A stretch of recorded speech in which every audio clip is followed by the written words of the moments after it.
What's going on, everybody? This is Cody, the home theater hobbyist. Earlier this week, KEF announced their new R series, and I am really excited about it. There's a couple things I want to talk about in this video that I'm excited about with the speakers. Now, I actually haven't heard the R series in this room. I've heard them in a showroom, but I haven't heard them in this room. So I'm hoping to get a pair for review, but even if I don't, I still kind of want to talk about their announcements.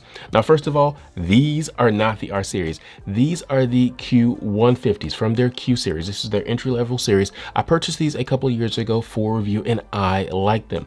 These have the UniQ driver array. They have the tweeter right there in the center with the mid-bass driver surrounding it, and it's a two-way speaker, so it gives you that single point source. But the R series is a step above the Q series. So it's got dual binding posts, it's got a flexible port, it's got better cabinet damping, it's got a better driver lineup, especially now.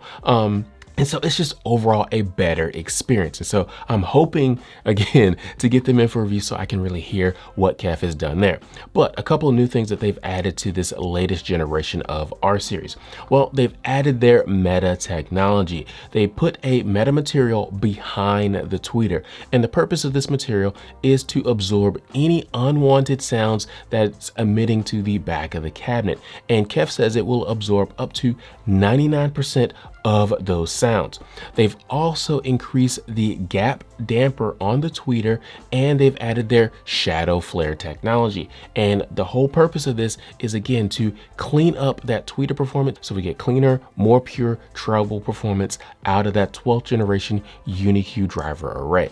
Now, all of the speakers in the new R series are three-way speakers with the exception of the Height or Atmos module. It is a two-way speaker. So all the remaining speakers have a dedicated treble, mid-range, and bass drivers. And they're still including the flexible flared port technology to reduce distortion and coloration in the mid-range. And the bass drivers still have the aluminum skin with the paper cone on the bottom and that uniform magnetism magnet system to reduce distortion and give us cleaner, tighter bass. They also have the better cabinet damping compared to the Q series. And so I think the series is going to sound really, really good based on what I've read.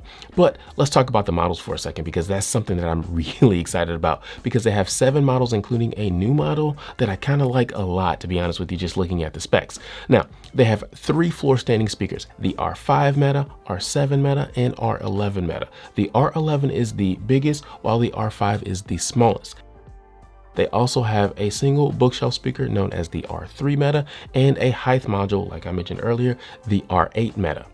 Now, they have 2 center channels, the R2 Meta and the R6 Meta. And what KEF says about both of those center channels is they can be used as left, center, and right speakers. So if you buy 3 R6s or 3 R2s, you can have a nice, what I'll think of as seamless front soundstage, because you have basically the same speaker with the same cabinet volume. And in theory, you could probably put them on the sides and rears of your multi-channel home theater experience and have a nice seamless presentation all the way around your room. And that makes me really, really excited. That is a new addition to this line, specifically that R6. So I'm really, really excited about that.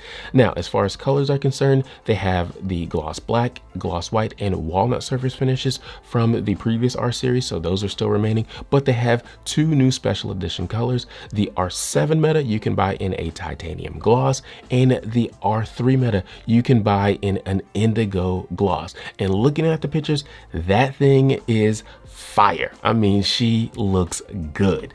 If I wasn't in a multi-channel, which, well, I guess I should say it like this. For me personally, if I were planning to purchase these speakers, I would probably look at the R6 Meta and purchase those.